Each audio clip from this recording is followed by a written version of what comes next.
Yeah. Having a resume, man, coming from the well-oiled machine. That's what. Shout out to AP for calling it that. Woodinville, the well-oiled machine. Yeah. Having that like background, like, do you think it prepared you for ownership and for just all the steps that you made after, up to where you're at right now? Like, do you? Yeah, yeah. I think back in those days, Merv was very inspiring. You know what I mean? Because like, he's such a good businessman, and he had like this vision. And I remember like, I think I, when was it? I started in '09. It's probably like 2010 when it was kind of like, oh, I'm breaking out. I'm about to go do Linwood. I'm about to take over. This dude had faded cuts. He didn't know what the heck he was doing.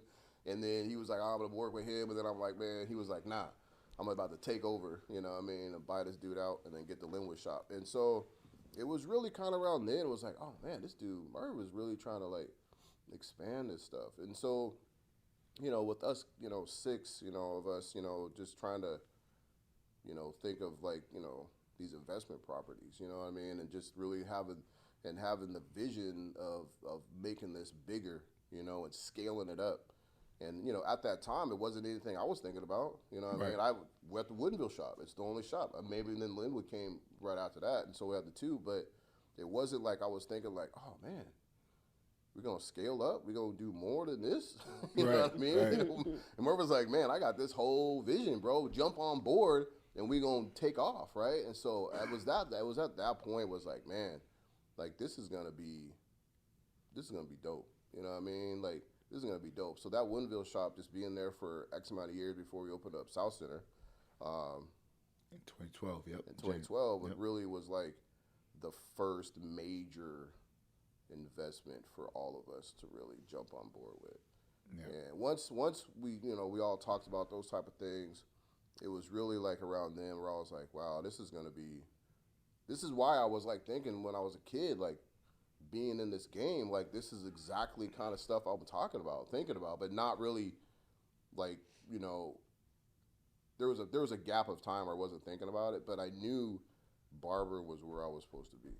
At Right. the end of the day, I was supposed to be a barber, and I'm supposed to be in this game, and I just appreciate the whole beginnings of everything up until now, but just the beginnings of everything. I just remember all of us flying around and putting flyers on cars in the malls and just like doing all this crazy stuff to try to be like, yo, we got to get this place popping down here. And, it was just a fun time. It was a fun time to really see the major growth. You know what I mean? It felt like we were doing like two shops a year Yeah. at the time. Yeah. You know what I Yeah. mean? Like for a hot minute, like it was like a crazy time, but it was such a cool time. You know what I mean? Like it was really cool, man, to see like Murr's first major vision of what he was really trying to do, and just getting us all together and being like, this is what we're gonna do.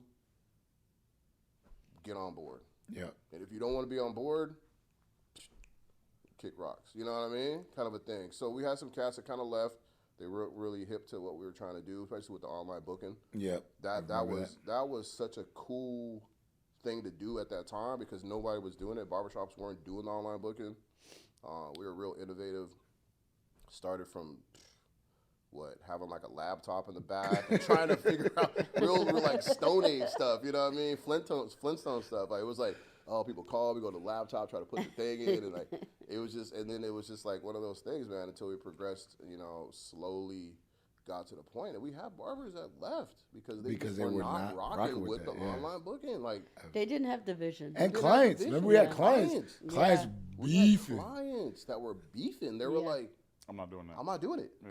They were I just like, want to walk in. I just want to watch, but they were like, but I just want to call it. Yeah. you don't Yeah. see the benefits of Yeah, it. yeah, You know yeah. what I mean? Even barbers and clients, like you don't see the benefit of being able to like organize your day. And now we're at a Right. place where you have to book appointments Yeah, there's- everywhere. Everywhere. Everywhere. Everywhere is like that now. You can't Yeah. even Yeah. walk into a restaurant without a reservation that you have to do online. So, Right. yep. And it's Yep. it's a very yeah, it's serious. Like, Yeah. it's serious. And I just remember that time when we got hated on and they were just shitting on us. You know what I mean? Because other barbershops weren't doing that. We were building and we were progressing and we're opening up shops. We got online booking and these other caps like, Yeah. man, what the heck is what's Chop It Up doing, man? What's Chop It Up doing? They're out there just wilding, and we're like, yo, man, we're on a whole nother level out here, yo. Like we're on another level, and it was filthy.